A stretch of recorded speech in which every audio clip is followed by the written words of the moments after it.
The starting gun has been fired and Israel's elections campaign is on. That vote penciled in for the 9th of April 2019 after ministers passed a bill dissolving the Knesset, which itself will vote on dissolving itself tomorrow. Netanyahu is asking for a fresh mandate and a fourth consecutive term.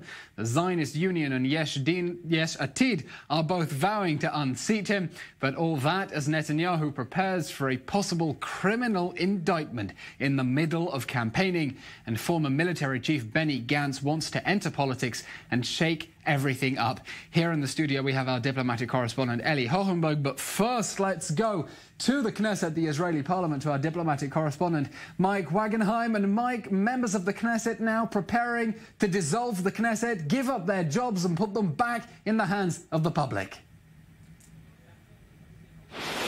Yeah, it seems like it's a far away, but it's really not just 3 months or so to go until April 9th. Much work to be done here over the next few days within the Israeli parliament before it's officially dissolved a week from today. Many parties will hold their primaries, but everybody is basically in election mode as we speak right now. We're joined here in the parliament by Oded Fora, a member of the Israel Beitenu party. Mr. Fora, it was your party and your leader, Avigdor Lieberman, the former defense minister, sort of got the ball rolling with his resignation and the move into the opposition. Ideologically, he's comfortable with his decision. Politically, though, was it the right decision for your party?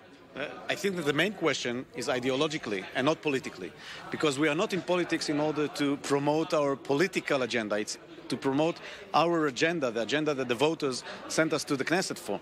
And I think that after the agreement that the government of Israel agreed to give Hamas $90 million in cash money for 6 months, every month $15 million, 30 million already have given. We've given to Hamas. $15 million will give in January. I think that this is an absurd. We couldn't live inside a government that does such action.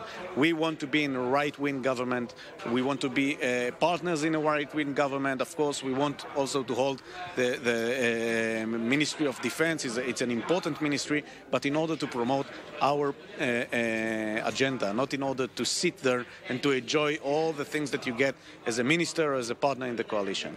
And I think that that's the main issue. And I'm happy that now this government is collapsing, because maybe it'll stop the next agreement for another 6 months of payment to a terrorist organization in cash money.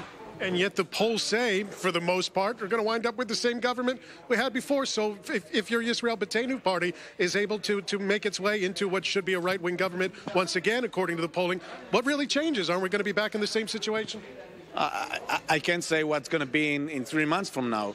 But, you know, polls are very good in order so we'll have something to speak about, and we can say what the polls say about what's going to be now. I don't know what's going to be in the election days in 3 months from now. We need to remember last elections, people said that Israel Beitenu won't be a part of the Knesset, and of course we got 6 seats in the parliament, and we hope to get even more in the next election. I think as our perspective, as we see it now, we're going to get between 9 and 11 seats in the Knesset. And that's because the polls that you see now is about the things that happen now, and it's about it's polls that are done by internet. Not all our voters are in the internet. Many of them just, you need to do the poll differently. And we need to remember, if we ask the polls, so Hillary Clinton is the President of the United States, Bougie Herzog was supposed to be the Prime Minister of Israel. I rather elections than polls. The next few days should be interesting here as the opposition and the coalition may be able to agree on a few certain items before the parliament is dissolved. Of course, your party, even though it's in the opposition, still ideologically on a lot of things agrees with the coalition. What's left to pass at this point? Anything of note? I think that the important thing is legislation that I promoted for the last few weeks, and we're going to vote on today, this afternoon, in the third reading, is the legislation that will prevent prisoners that are terrorists to release early. I don't want an early release that is given to any prisoner if he behaves well, to give him to terrorists, because terrorists, it's a crime of agenda. It's a crime against the society. It's not a crime, a criminal crime that you do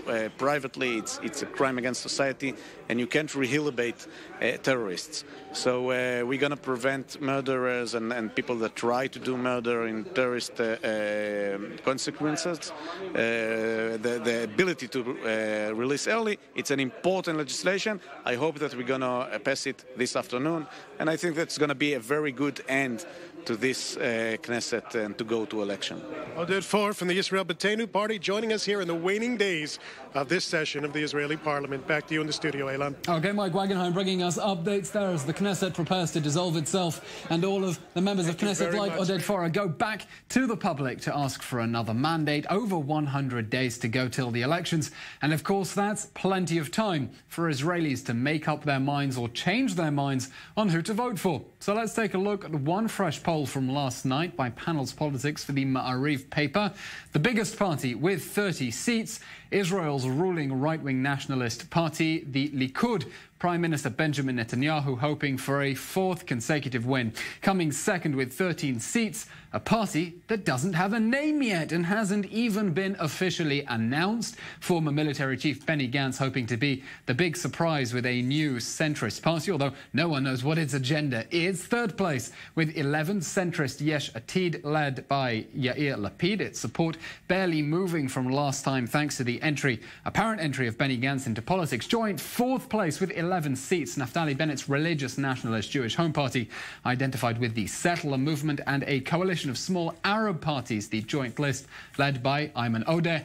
And tumbling to only 9 seats is the left-wing Zionist Union, a merger of the historic Labour Party with Tzipi Livni, and then a trail of smaller parties making up the rest. Israel's deeply fragmented political system. Ultra-Orthodox United Torah Judaism and Shas on 7 and 4 apiece. Left-wing Meretz on 6. Centre-right Kulanu of Finance Minister Moshe Kahlon on 6. Right-wing nationalist Yisrael Beitenu on 5. And a new unnamed party, another unnamed party by Yisrael Beitenu Breakaway on 6. So what does that mean? Well, it gives a majority to the right-wing and religious bloc with 63 seats, and the centre-left bloc plus the Arabs on only 57. But that doesn't give Netanyahu an automatic majority, because with a potential criminal indictment hanging above his head, there is no guarantee that the right-wing bloc will fall into line. And here to make some sense of that is our diplomatic correspondent, Ellie Hochenberg. Ellie, a long time to go till the elections. Israelis notoriously fickle, many making up their minds as they go into the polling booths. But these are the starting lines. So what do they tell us about how this election is going to shape up? And as we speak, Elon, 2 more new parties that were already announced to be formed. So we're going to see even further inner bloc cannibalism in the center left or soft right. And the bottom line is this. All recent polls, that one including even a fresh one that is coming out just now, all indicate a very similar situation.